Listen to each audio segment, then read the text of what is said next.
The conference room at Wilson & Associates law firm felt suddenly airless as I pushed open the heavy oak door. My brother-in-law Marcus sat at the glossy table with his friend James, both in expensive suits that couldn't quite hide their nervous sweating. A stack of documents lay before them, waiting for final signatures that would sell our family's $4 million manufacturing business for a mere $100,000. "Sorry I'm late," I said casually, adjusting my blazer. Traffic was terrible at the hospital. "Dad's surgery is going well, by the way." "Not that either of you asked." Marcus's pen froze mid-signature. "Sarah. What are you doing here?" "Oh, I thought this was the meeting to sell Palmer Manufacturing." I pulled out the chair across from them. "The family business that my father built from nothing over 30 years. The one you're trying to sell for pennies on the dollar while he's in emergency cardiac surgery." James, Marcus's longtime friend and supposed buyer, started gathering the papers. "This is a private business meeting. You need to leave." I smiled and opened my laptop. "Actually, I think you both need to see something first. Why don't we start with the real company documents?" The color drained from Marcus's face as he realized his carefully orchestrated plan was about to collapse. "But let me back up and explain how we got here. I'm Sarah Palmer, 35, the youngest of 3 children and the only one who actually worked in our family business from the ground up. My father, Richard Palmer, started Palmer Manufacturing in our garage when I was just a baby. Through 3 decades of hard work and innovation, he built it into a successful company specializing in precision machine parts for the aerospace industry. My oldest brother David pursued a career in medicine, with Dad's full support. Follow your passion, Dad always said. My sister Amy married Marcus Wilson 8 years ago. Marcus, a smooth-talking business school graduate, immediately started positioning himself as Dad's successor despite having 0 manufacturing experience. I, meanwhile, spent my summers learning every aspect of the business. Started in shipping and receiving at 16, worked my way through engineering and design, got my degree in mechanical engineering, and returned to help modernize our production processes. Dad and I were a great team. His experience and industry relationships combined with my technical knowledge helped the company thrive. But Marcus was relentless in trying to edge me out. "Sarah's too young," he'd tell Dad. "She doesn't understand the big picture of running a business." Never mind that I had actually helped increase our profits by 30% with new automated systems while Marcus just attended networking events and took long lunches with his country club friends. 3 months ago, Dad started having chest pains. The doctors found severe coronary artery blockages requiring immediate bypass surgery.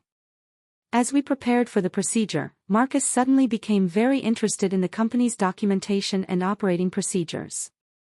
"Just trying to help keep things running smoothly while Uncle Richard recovers," he told the staff, calling Dad Uncle Richard to emphasize their family connection. He started showing up at the factory daily, asking questions about our contracts and finances. I was busy helping Mom prepare for Dad's surgery and making sure our current projects stayed on schedule. I didn't realize Marcus was laying groundwork for something much more sinister. 2 weeks before Dad's surgery date, our company accountant pulled me aside after a meeting. "Sarah, something's not right. Marcus has been asking for copies of all our financial records and client contracts. He's trying to get access to the corporate accounts." That set off alarm bells.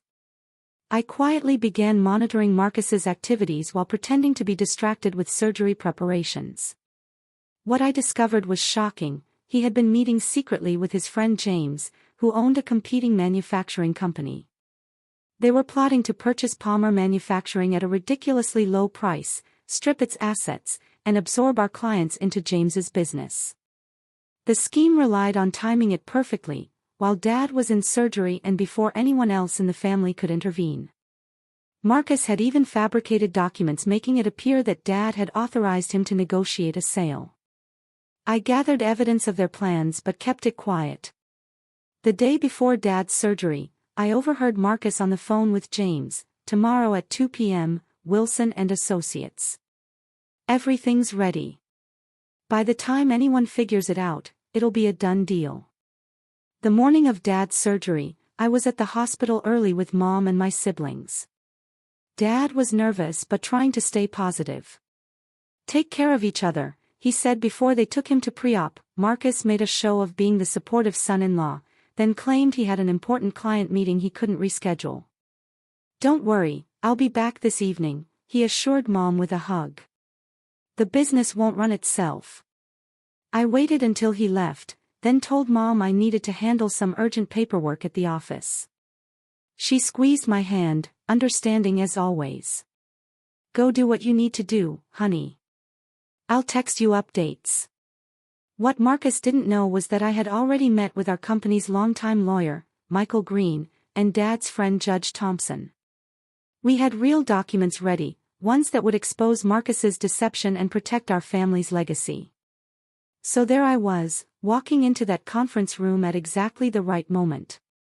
Marcus and James had been so confident in their scheme that they didn't even hire their own lawyer, just a notary public who looked increasingly uncomfortable as I opened my laptop. "Before we proceed with any signatures," I said calmly, "I should mention that I'm live streaming this meeting to Mr. Green and Judge Thompson. Now, let's look at the actual company ownership documents, shall we?" I turned my laptop to face them, showing a video conference with our lawyer and the judge. Marcus's face went from pale to gray. "Those papers you're about to sign. Complete forgeries," I continued. "Dad never authorized any sale. In fact, Marcus isn't even an official officer of the company. But you knew that, didn't you, James?" James started to stand. "This is ridiculous." Marcus assured me.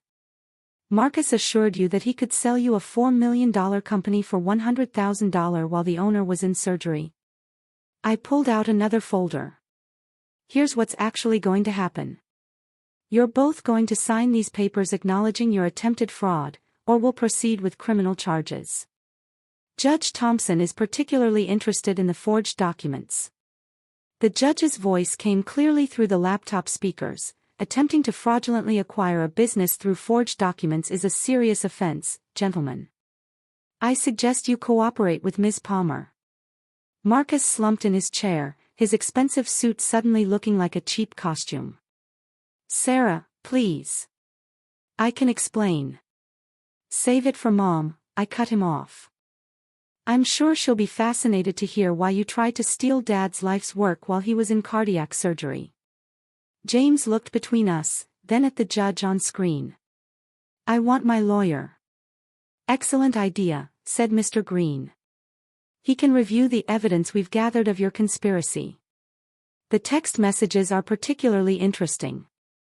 Over the next 2 hours, Marcus and James signed multiple documents admitting their scheme and relinquishing any claims to Palmer Manufacturing. They also agreed to pay significant financial penalties and legal fees. As they slunk out of the conference room, Marcus tried one last manipulation. "What about family loyalty? What about Amy and the kids?" "I am being loyal to family," I replied. "To Dad, who built this company to support all of us. To our employees, who depend on their jobs. To Amy and your kids, who deserve better than a father who commits fraud." My phone buzzed, a text from Mom.